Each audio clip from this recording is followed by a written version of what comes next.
నమస్కారం, welcome to Suman TV. నేను మీ anchor సిరి. రైల్వేలో ఎస్పెషల్లీ లోకో పైలట్ జాబ్ తెచ్చుకోవాలి అని చాలా మందికి ఉండే డ్రీమ్. ఆ డ్రీమ్ని రైట్ గైడెన్స్ ఇస్తూ శ్రీధర్ సిసిలో ఎంతో మంది స్టూడెంట్స్ అయితే క్వాలిఫై అవ్వడం మనం చూడడం కూడా జరిగింది. సో అందులో భాగంగానే ఈ రోజు శ్రీధర్ సిసి నుంచి లోకో పైలట్ క్వాలిఫై అయిన వంశీకృష్ణ గారు మనతో పాటు ఉన్నారు.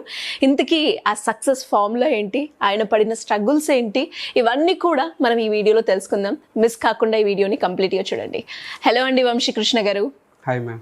So first of all hearty congratulations. Thank you ma'am. So loco pilot job అయితే కొట్టేశారు. వచ్చేసిందండి ఆఫర్ లెటర్?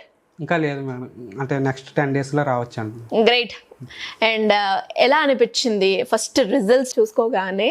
ఒక ఫీలింగ్ ఉంటుంది కదా, ఎలా అనిపించింది మీకు? నేను అనుకున్న 1 year టార్గెట్ నేను అచీవ్ అయ్యాను అనుకుంటున్నా. 1 yearలో జాబ్ కొట్టాలని అనుకున్నాను, కొట్టాను. గ్రేట్. అండ్ చాలా జాబ్స్ ఉన్నాయి కదా, పర్టికులర్గా గవర్నమెంట్ జాబ్లోనే, గవర్నమెంట్ సెక్టర్లోనే నేను రావాలి అనుకోవడానికి ముఖ్య ఉద్దేశం ఏంటి? అంటే అలా అని లేదు. యాక్చువల్గా నేను ఫస్ట్ బీటెక్ అయిన కాడి నుంచి మా పేరెంట్స్ని చూసుకుంటే, మా పేరెంట్స్ వ్యవసాయం చేసేవారు.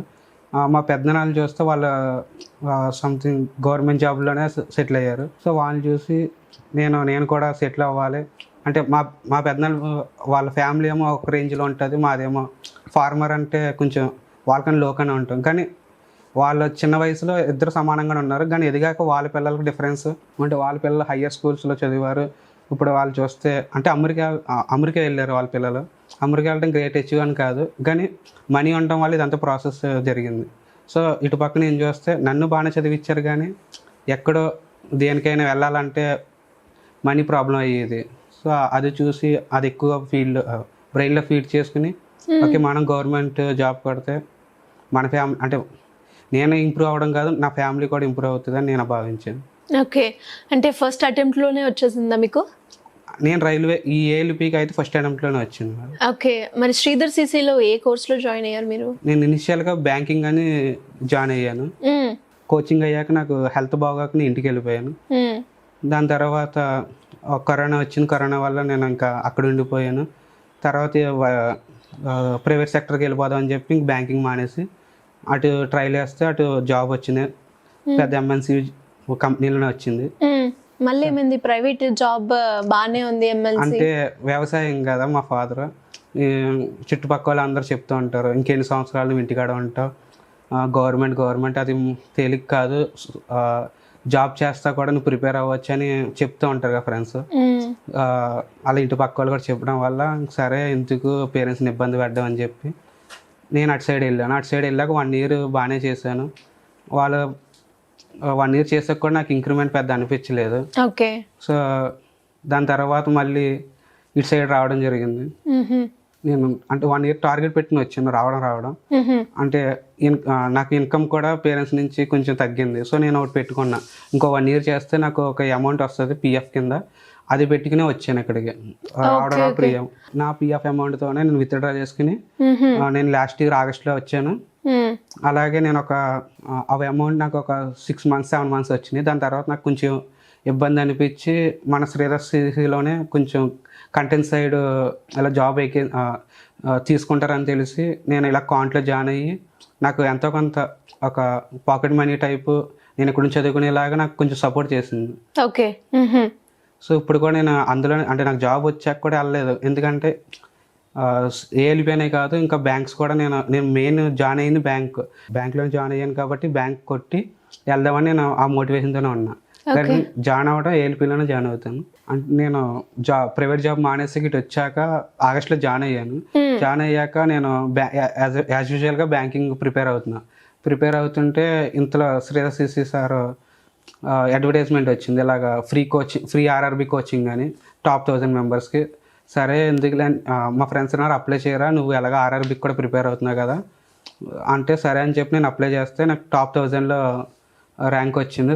తర్వాత నాకు ఆన్లైన్లో ఫ్రీ అకౌంట్ వచ్చింది. ఆ అకౌంట్ ద్వారా నేను ప్రిపేర్ అవుతా, అటు బ్యాంకింగ్ ప్రిపేర్ అవుతా, ఇటు రైల్వేకి ప్రిపేర్ అవుతా.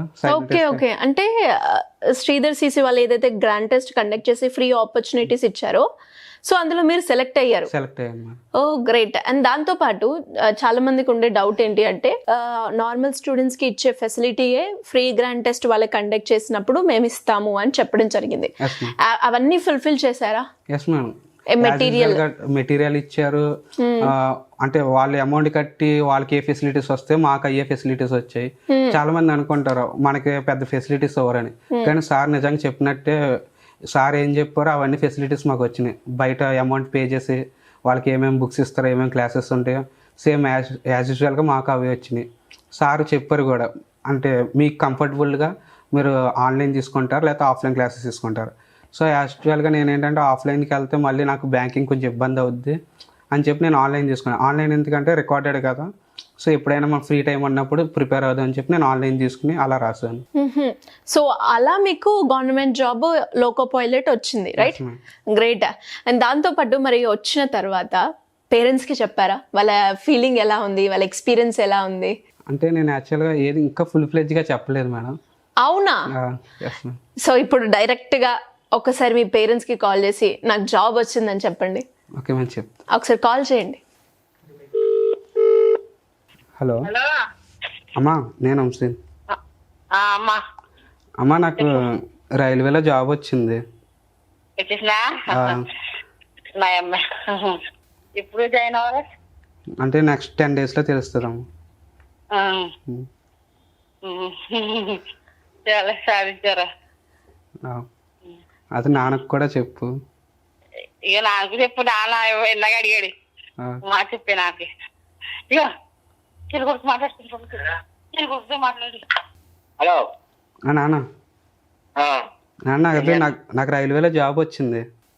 థ్యాంక్స్. ఓకే సరేనా, జాగ్రత్త చేసుకోమ్మా. సరేనా. సూపర్ అండి. వన్స్ అగైన్ మీకు కంగ్రాచులేషన్స్. అండ్ వాళ్ళు కూడా చాలా హ్యాపీగా ఫీల్ అయ్యారు, సాధించావు అని. మీ నాన్న కూడా వెరీ వెరీ హ్యాపీ అని ఫీల్ అవుతున్నారు కదా. అండ్ ఫైనల్ గా ఇంకా ఎవరికైనా కూడా శ్రీధర్ సిసిలో జాయిన్ అవ్వాలి అనుకునే వాళ్ళకి మీరు సజెస్ట్ చేస్తారా? ఎస్. ఇంకోటి నేను అంటే ఆఫ్టర్ సెలెక్ట్ అయ్యాక నేను మెడికల్కి వెళ్ళినప్పుడు అక్కడ నన్ను చాలా మంది అడిగారు, ఏంటి మీ శ్రీధర్స్లో ఎంతమంది సెలెక్ట్ అయ్యారని. ఎస్, నిజంగానే సెలెక్ట్ అయ్యారు. ఎందుకంటే మనం అక్కడి నుంచి వచ్చాం, సో మనం మీ ఎక్స్పీరియన్స్ ఉంటుంది. నాకు ఎంతో కొంత హెల్ప్ చేసింది నేను చెప్పుకోవడానికి తప్పులేదుగా. అలాగే నాకు జాబ్ వచ్చిందంటే శ్రీధర్స్ వాళ్ళే. సో అందువల్ల నేను చెప్పాను, ఎస్ మీకు తెలిసిన వాళ్ళు ఎవరైనా ఉంటే శ్రీధర్స్లో జాయిన్ చేయించు, ఉపయోగపడుతుంది. ఓకే, శ్రీధర్ సిసి గురించి ఒక 1 word లో చెప్పాలి అంటే? శ్రీధర్స్లో జాయిన్ అవ్వడం వల్ల నేను అంటే నా మనీ వేస్ట్ అయిందని నేను అసలు అనుకోను. ఓకే, వర్త్ ఉంది. అండ్ నేను పే చేసిన దానికంటే ఎక్కువ యూటిలైజ్ చేశానని నేను భావిస్తున్నా. గ్రేట్. అండ్ చివరిగా మిమ్మల్ని ఒకటి అడగాలనుకుంటున్నాను. అంటే మనం ప్రిపేర్ అయ్యే ప్రాసెస్లో, మనకి జాబ్ రాని ప్రాసెస్లో మనల్ని సూటిపోటిగా అనే వాళ్ళు చాలా మంది ఉంటారు. సో అవన్నీ ఖాతాలు రాసుకునే ఉంటారు కదా. సో ఆ బాకీ తీర్చేసుకుందామా? సార్ చెప్పారా యాక్చువల్లీ ఇవన్నీ ఇలా రాసుకో, తర్వాత నీకు జాబ్ వచ్చాక తిరిగి అని. మరి వచ్చేసింది, తిరిగి ఇచ్చేయాలి కదా. ఇచ్చేసేయండి మరి, ఎవరికి ఇవ్వాలో. అంటే నేను స్టార్టింగ్లో ఉన్నప్పుడు వన్స్ ఇక్కడ జాయిన్ అయ్యాక కరోనా తర్వాత నాకు 3 years అయింది కదా, నువ్వు ఇంకా జాబ్ చేయట్లేదు, మీ పేరెంట్స్ మీద డిపెండ్ అయ్యి బతుకుతున్నావు కదా అన్నప్పుడు నాకు చాలా అది తీసుకోలేకపోయాను. తర్వాత నేను ఒకటే అనుకున్నా, ఏదైనా గట్టిగా కొట్టాలని. సరే అని చెప్పి సాఫ్ట్వేర్కి వెళ్తే అక్కడేమో నాకు అంటే నేను అక్కడ ఉండడానికి డబ్బులు సరిపోయాయి తప్ప మా ఇంటికి పంపడానికి కుదిరేదే కాదు. సో ఇది కాదు లైఫ్ అని నెక్స్ట్ నేను ఇలాగ బ్యాంకింగ్ సైడ్ వచ్చాక ఇలాగ గ్రాండ్ టెస్ట్లో క్వాలిఫై అవ్వడం, తర్వాత ఏఎల్పి సెలెక్ట్ అవ్వడం. అప్పుడు నేను అన్న వాళ్ళ వల్ల సో ఇప్పుడు నేను నెగిటివ్గా తీసుకోకుండా ఓకే అది నా సక్సెస్కి ఒక పాయింట్లో తీసుకుని నేను జాబ్ కొట్టాను. సో వాళ్ళ వల్ల నేను ఏది నెగిటివ్గా తీసుకెళ్ళి పాజిటివ్గానే తీసుకున్నాను. ఓకే, సో ఒక రకంగా వాళ్ళు మీ గ్రోత్కి ఒక రీజన్ అయ్యారు, అంతేనా? Yes madam. ఎనీవేస్ కంగ్రాచులేషన్స్ అండి, all the best for your future. And మీరు మీ పేరెంట్స్ని ఏదైతే అనుకున్నారో అదంతా కూడా ఫుల్ఫిల్ అవ్వాలని మనస్ఫూర్తిగా కోరుకుంటున్నాను.